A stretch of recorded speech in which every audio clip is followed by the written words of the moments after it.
ဒီနေ့ဗီဒီယိုလေးမှာဆိုလို့ရှိရင်တော့အိမ်ပြောင်းလာတဲ့မိသားစုလေးကိုတင်ဆက်ပေးဖြစ်ပါတယ်အဖေရဲ့အရင်အိမ်ကကောင်းပါတယ်။အော်အဲ့လိုမဟုတ်ဘူးလေသမီးတို့ရဲ့ဒီအိမ်လေးကလေတသက်ရှိရှိနဲ့ကောင်းလို့ပါလာခဲ့ဟာဖေကလည်းသမီးကတော့ဘော်ထဲမှာနေမယ်နော်ညီမလေးကိုပြီးခဲမှာထားလိုက်ငါရောပဲနင်းနဲ့တူတူနေမယ်ကလေးရဆိုတာဒီတိုင်းပဲထားရမှာအဲ့လိုပြောနေမှနဲ့ညီမလေးကိုအတူတူခေါ်အိတ်လိုက်ပါနော်ကဲဟဲဆိုပါလည်းမရှိဘူးဆိုပါမရှိဘူးလားအဲ့ဒါသမီးတို့ဘာနဲ့တွားနေရမှာလဲ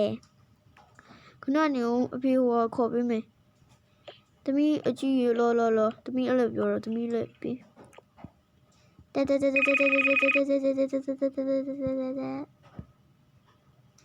ဟယ်လိုအမင်းရှိပါကြမြော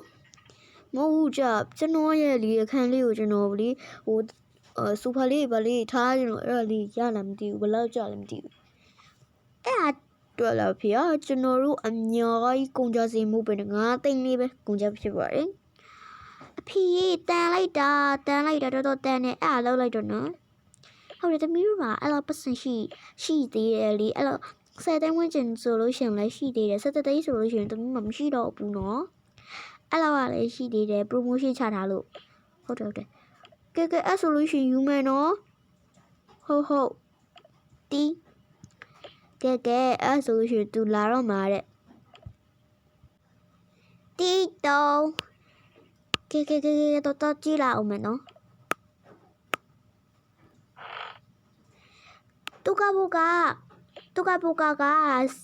တူကဘူကာကဟိုပါဘောနော်ကျွန်တော်တို့ကဟိုစောစောခေါ်ရတဲ့အိမ်ပြင်ဆရာပါရှင်မဟုတ်ခင်ဗျအေးအဲ့ဆိုလို့ရှိရင်အထဲဝင်ခဲ့လीလာဟုတ်ကဲ့ပါ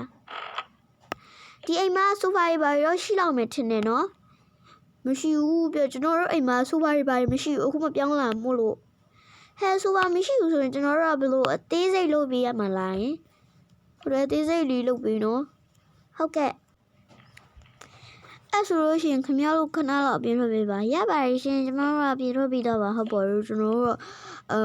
ဒီတော့ပြင်လို့ပြီးတော့ပါအရင်ဦးဆုံးအနေနဲ့ပစ္စည်းရေးချပါမယ်ဒီထဲမှာဆိုလို့ရှိရင်ဒီဆိုဖာလေးကိုချလိုက်ပါပဲတော်တော်များများထိုင်လို့ရအောင်ပါ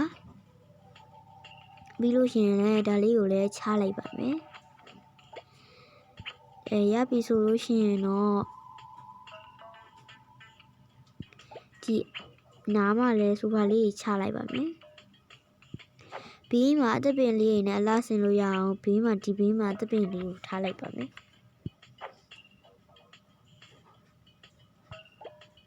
ဒီမှာကြတော့ TV ပါတင်လို့ရအောင်လက်စီတစ်ခုကြောက်တာဆိုလို့ရှိရင်ဒီနားလေးမှာထားလို့ရအောင်လုပ်ပြပါမယ်ပြီးလို့ရှိရင်တော့ဒီမီးအိမ်လေးတွေမီးဆိုင်လေးဖြစ်ပါတယ်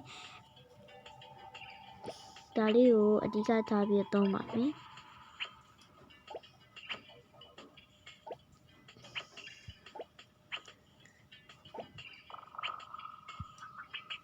ပြီးလို့ရင်တော့ဒီ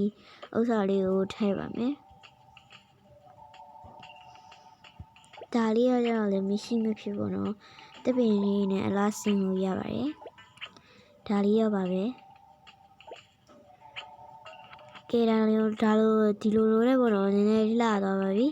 ဒါဆိုလို့ရှိရင်နောက်ထပ်တစ်ခုကပေါ့နော် Happy Birthday လို့တဲ့ခါမှာလှသွားအောင်ဒီမှာပေါ့နော်ပစ္စည်းလေးထားလိုက်ပါမယ်ဒီနားလေးပေါင်းလေးပါလေးထားလိုက်ပါမယ်ကဲရပြီဆိုလို့ရှိရင်တော့ဂိမ်းစောဆက်တွေဝင်ပြီးတော့ TV လေးထည့်ပါမယ် TV ကတော့ဒီနားလေးမှာထားလိုက်ပါမယ်ပြီးလို့ရှိရင်တော့ဘောနော်ပြီးလို့ရှိရင်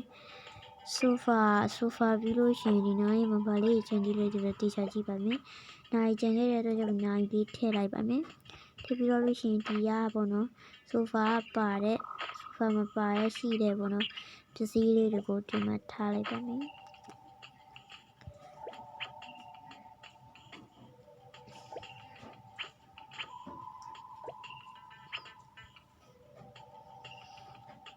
ပြီးလို့ရှိရင်တော့ဒီဘက်မှာကြတော့မီးဖိုချောင်းလေးလုပ်ပါမယ်မီးဖိုချောင်းလုပ်ဖို့အတွက်ကြတော့မီးဖိုချောင်းနဲ့ဝင်ပါမယ် ပြီးလို့ရှိရင်ဒီရေခဲတတာကြီးယူလိုက်ပါမယ်ပြီးတော့ဒီအသေးလေးယူမယ်ပေါ့နော်အသေးလေးကနောက်မှထားမယ်ပေါ့နော်ပြီးလို့ရှိရင်တော့ဒီဘောကပစ္စည်းလေးထားဖို့အတွက်ဒီဘေးမှာထပ်ထားလိုက်မယ်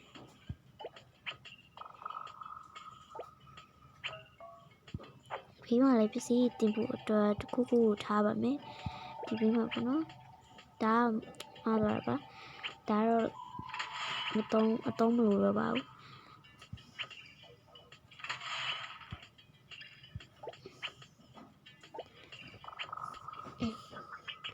ပြီးလို့ရှိရင်တော့ဒီကျွန်တော်တို့အိပ်ရတွေကနေပြီးတော့ပေါ့နော်အိပ်ရတွေရှိတဲ့ဒီတင်တဲ့ပစ္စည်းလေးတွေထားတဲ့နေရာမှာဒါလေးစားလို့ထားပါမယ်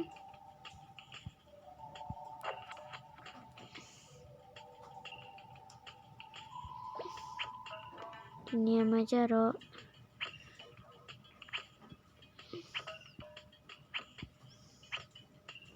ဒါနေရာကမဟုတ်တဲ့အတွက်ကြောင့်မမြင်ပါဘူးဒါလေးကတော့နေရာကမှုလို့ရပါတယ်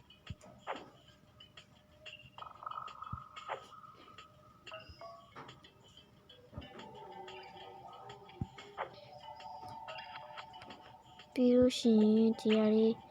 ဒါလေးကပ်ပဲမလို့ကပ်မယ်ဆိုတော့ဒီနေရာလေးမှာကပ်ကြည့်မယ်ပေါ့နော်ကဲရသွားပြီရသွားပြီဆိုတော့ဒီရေတတတေးလေးကိုဒီနားလေးမှာထားလိုက်ပါမယ်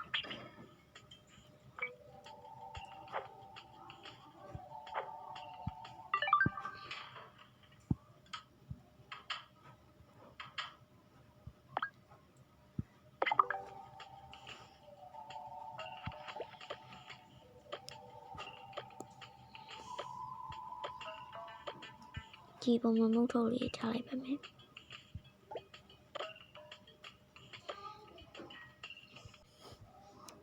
ဒီမှာဆိုလို့ရှိရင်ရတော့ပါပြီခုံလေးရောနည်းနည်းစီအောင်ပတ်တူးလေးကိုမြှုပ်ပေးကြပါဦးဒီ YouTube channel မှာပဲတင်ပြမှာမို့လို့အားလုံးပဲ like subscribe လေးလည်းလုပ်ပေးကြပါဦးပတ်တူးလေးကိုကြည့်ချင်လို့ရှိရင်တော့